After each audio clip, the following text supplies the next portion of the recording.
Tonight, Regina's green cart waste will not be disposed of in the RM of Edenwald, as was originally proposed. Also, the province doles out more than $500,000 for coal alternative use projects. Christine Sinclair! Plus, the end of an era in women's soccer. Christine Sinclair gets ready to take the pitch for the last time as part of Team Canada. This is CBC Saskatchewan News.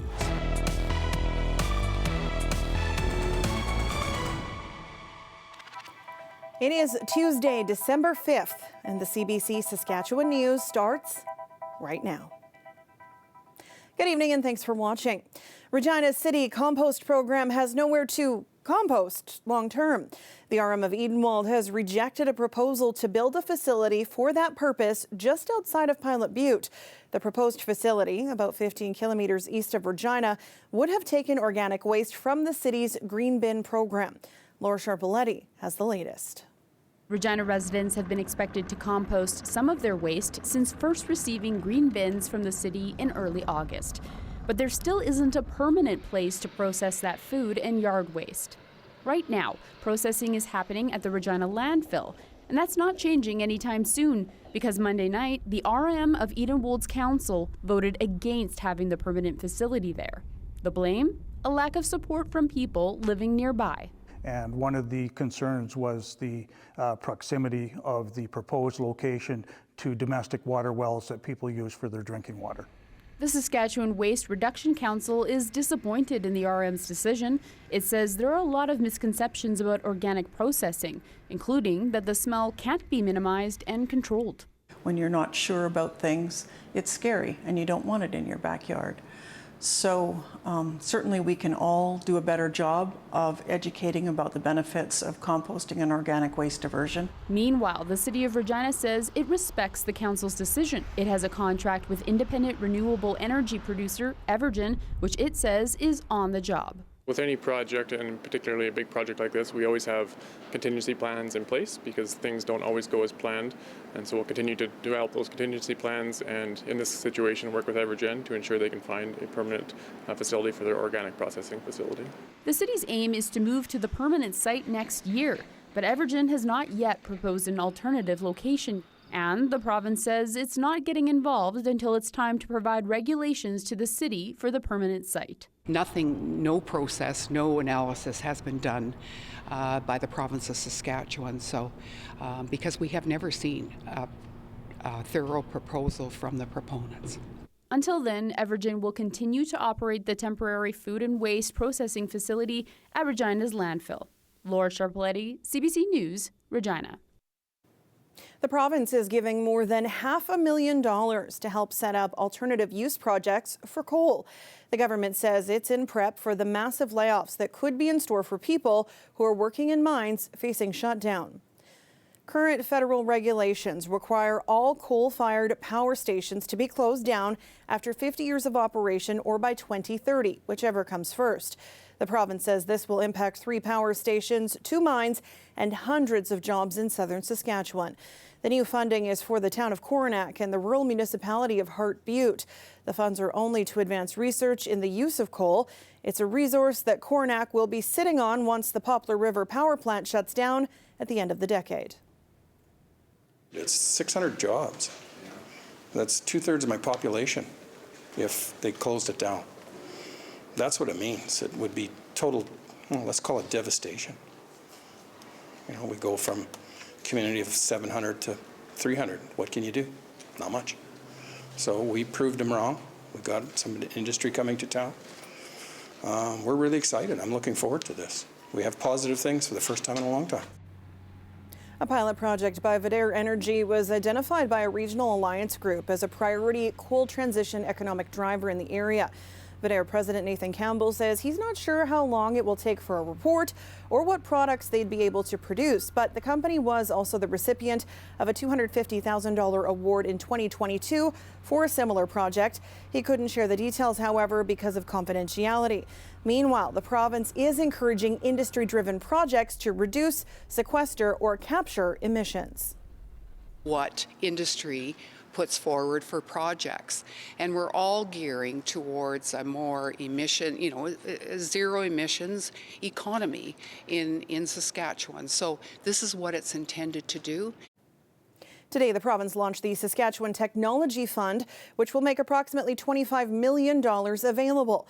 The fund is for regular emitters under the Output-Based Performance Standards Program and Prairie Resilience Climate Change Strategy.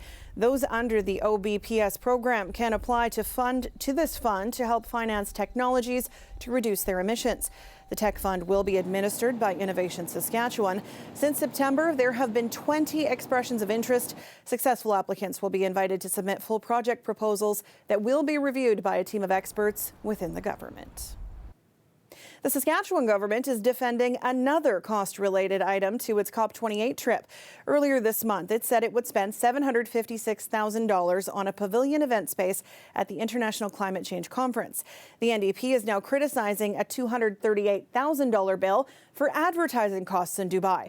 The opposition critic asked how much travel costs would be on top of that. Here's how the province responded. Let's be very clear why we're in COP. We're there to support our companies, tell our story, and make sure that our products that are made here in Saskatchewan are sold right around the world, Mr. Speaker.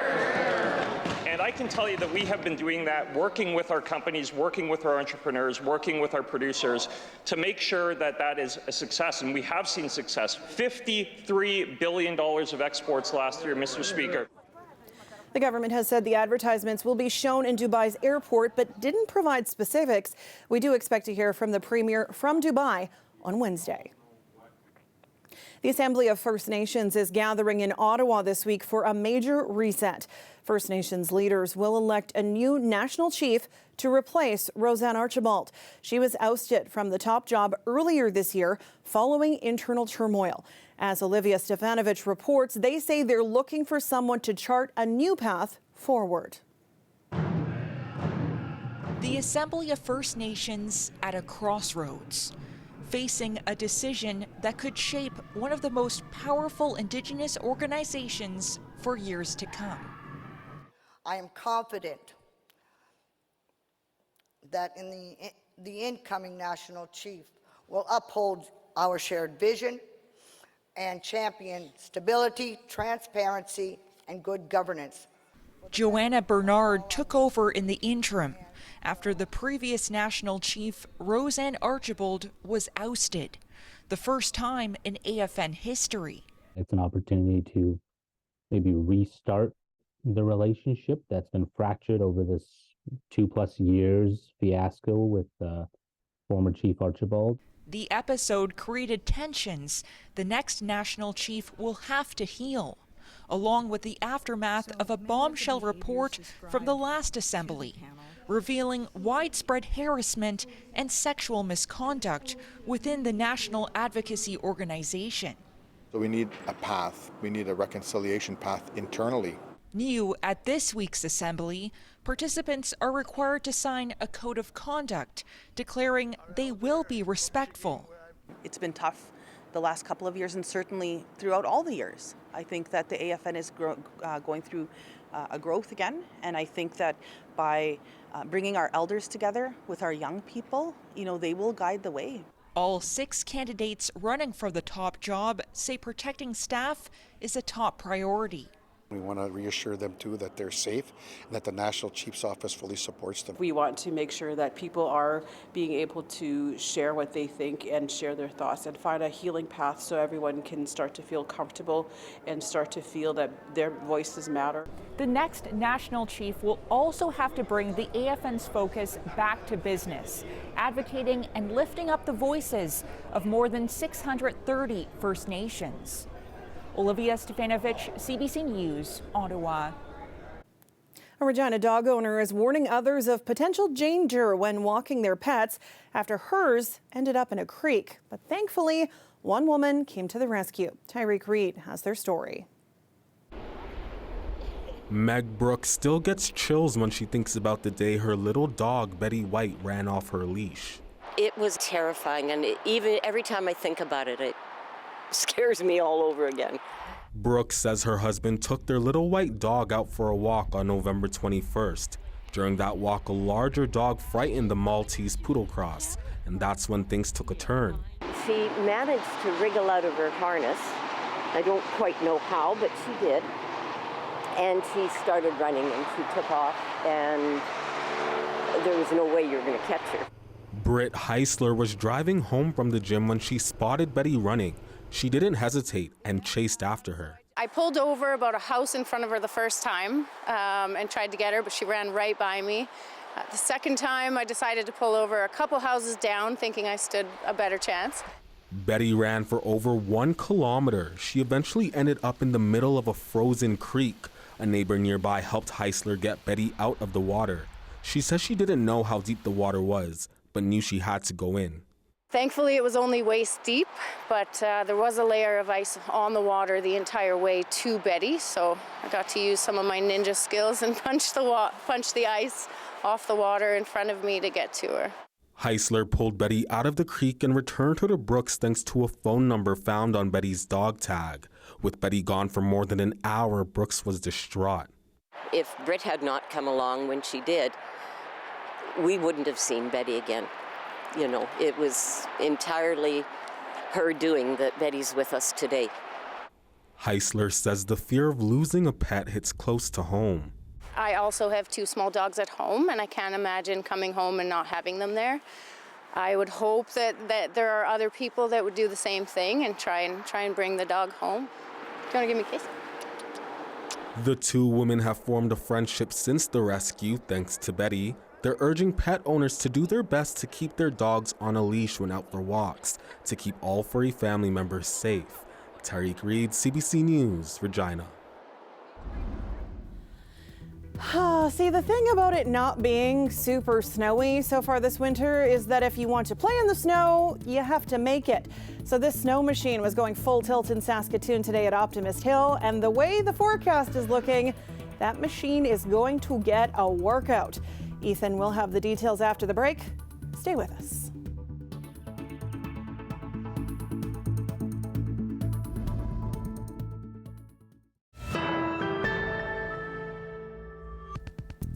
Welcome back. A music therapy program that was founded in Calgary is expanding. JB Music Therapy has partnerships with the National Music Centre and Calgary Health Foundation and is currently offered in 4 hospitals. And because of its success, it's soon expanding to Saskatchewan. Taylor Bratt has more. Did you ever know that you're my hero? Karen Urasic has been battling an illness at South Health campus for 2 months. Every Thursday, she sees a music therapist. It just lightens up the day. It really does, to listen to that music.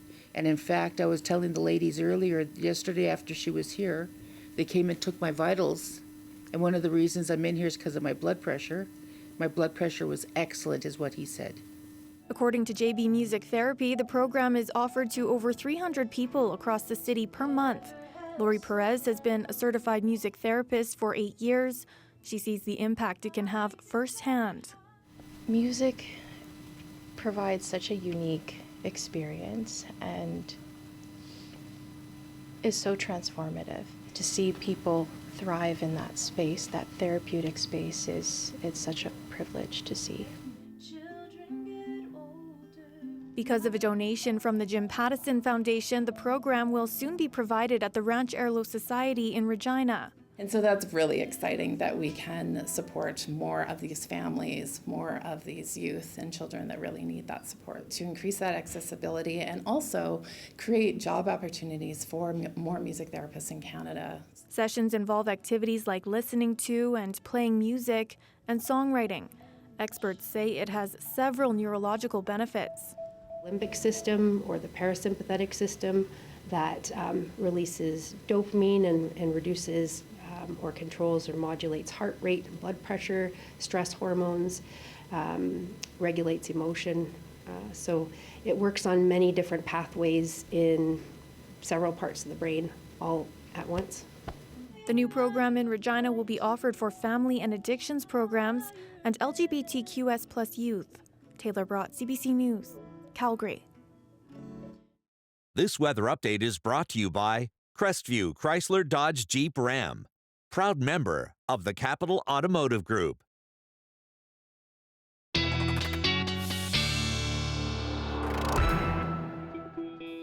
And our weather specialist, Ethan Williams, joins me now. It is nice enough out that you could play music outside and not suffer. Yeah, you really could, especially in parts of our province today, well above normal for this time of year. And just taking a look at even current temperatures right now, yes, that is a 14 degrees in Maple Creek. They got to 18 today.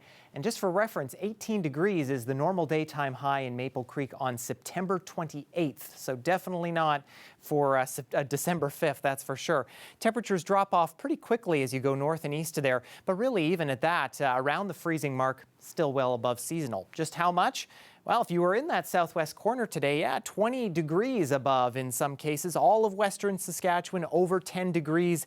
And even on eastern sections of the province, some 5 to 10 degrees above seasonal there too. Now, this is all thanks to Chinook winds that are blowing through Alberta and a bit into southwestern Saskatchewan. We saw gusts pick up close to 50 today in the southwest corner.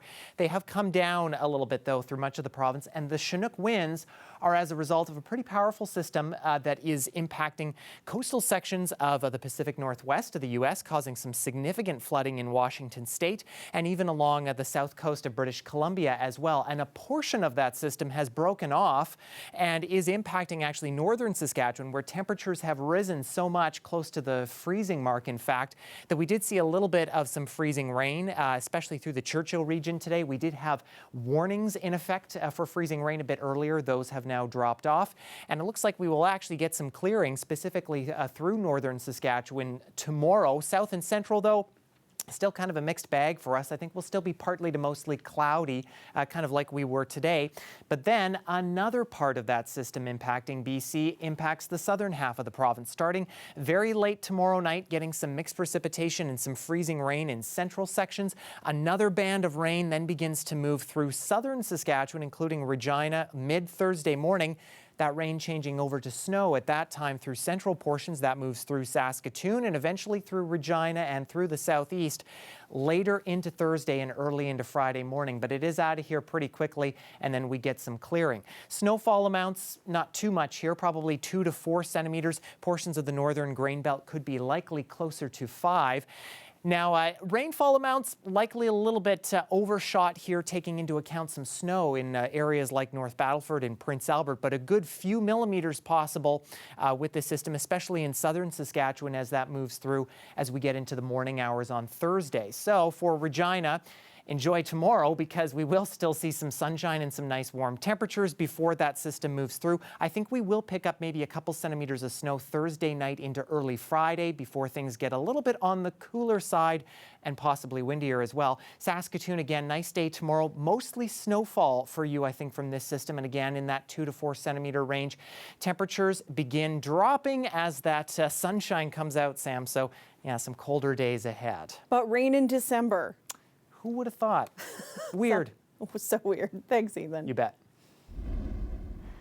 Well, here's one Christmas tree that came down early. You'll remember a couple weeks ago, we told you about a long-standing pothole that turned into a sinkhole in northwest Regina that was decorated with a tiny Christmas tree as residents waited for the city to fill it in. Well, the barricade went up in summer at Nole Avenue and Berenson. Now, traffic is free-flowing. It's fixed. No word on if the tree moved on to another spot in need of attention. We will be back after the break.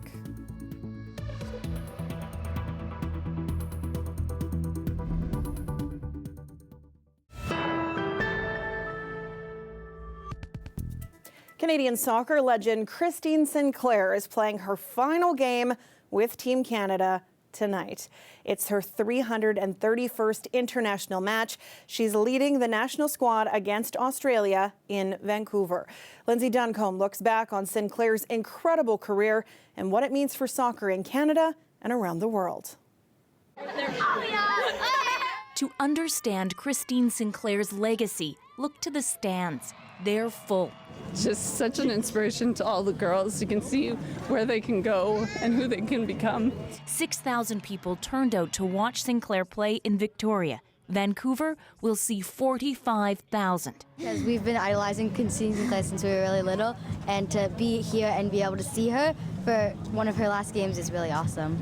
She has drive to win. She has very good sportsmanship, and yeah, she's a very nice person on and off the field. Back when Sinclair first joined the national team, there were no crowds. Christine Sinclair! Then she started scoring. The team started winning. Bronze at the Olympics in London, again in Rio. World Cup disappointments, Olympic gold. With 190 goals, Sinclair has scored more than any international soccer player, man or woman. Harjo Hall has covered Sinclair for a decade. In Canada, Christine Sinclair, she's not just a great footballer, she's probably one of the greatest athletes our country has ever produced. Off the pitch, Sinclair fought for the women's team to be treated the same as the men, making that case to Parliament in March. People really listen, people paid attention because she's not someone that speaks a lot and uses her voice, but when she has something to say, you better listen. Sinclair will continue to work with young players and help develop a professional women's league in Canada. It's incredible to experience the change. These young kids have all the opportunities in the world now. It's exciting. Opportunities she forged, excitement she created. And for all that, the cheers tonight will be so very loud. Lindsay Duncombe, CBC News, Vancouver.